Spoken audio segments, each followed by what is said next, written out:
कर्माबाई की खिचड़ी।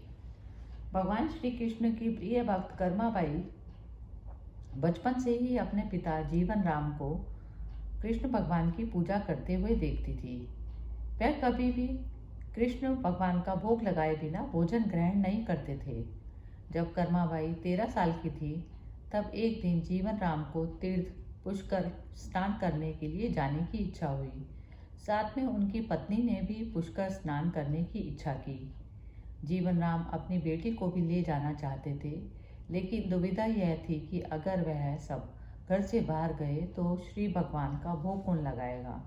तब जीवन राम ने इस नित्य कर्म की जिम्मेवारी कर्माबाई को सौंपी और कहा, देखो बेटी कर्मा, सुबह भगवान कृष्ण को भोग लगाने के पश्चात ही तुम भोजन ग्रहण करना।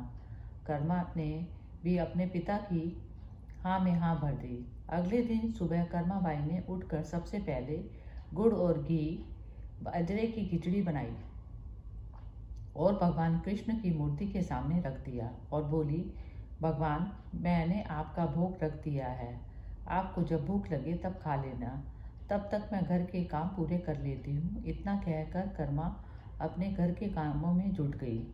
काम करते करते बीच बीच में आकर देखने पर जब कर्मा को पता चला कि भगवान ने अभी तक खिचड़ी नहीं खाई है, तब उसे संदेह हुआ कि शायद खिचड़ी में घी और गुड़ कम है, इसलिए भगवान कृष्ण भोजन नहीं खा रहे। तभी कर्माबाई ने खिचड़ी में थोड़ा गुड़ और घी मिलाया और मूर्ति के सामने बैठ गई।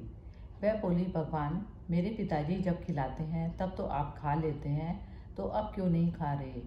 और अभी तो पिताजी बाहर गए हैं, उन्हें आने में बहुत दिन लगेंगे, तब तक आपको भोग लगाने की जिम्मेदारी मुझे दी गई है, इसलिए जब तक आप भोजन नहीं खाएंगे मैं भी कुछ नहीं खाऊंगी। इस जिद पर नन्ही कर्मा की प्यारी बातों से भगवान कृष्ण का सिंहासन हिल गया और मूर्ति में से ऐसे आवाज आई, बेटी कर्मा, तुमने पर्दा तो किया ही नहीं, तो मैं भोजन कैसे ग्रहण करूं?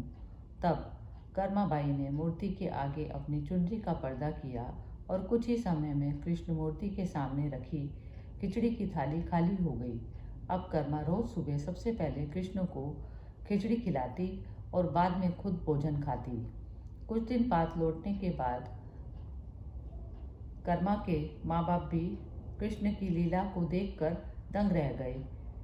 इस तरह कर्माबाई ईश्वर कृष्ण की असीम भक्त बन गई। अपने जीवन के अंतिम दिनों में कर्माबाई भगवान जगन्नाथ की नगरी में एक कुटिया में बस गई।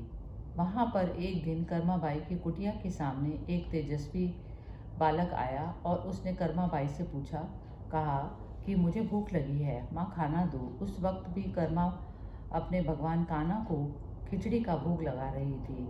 कर्मा ने उस बालक को भी खिचड़ी खिलाई। उसके बाद वही बालक हर रोज कर्मा के हाथ से खिचड़ी खाने आता। यह सिलसिला कई वर्षों तक चलता रहा।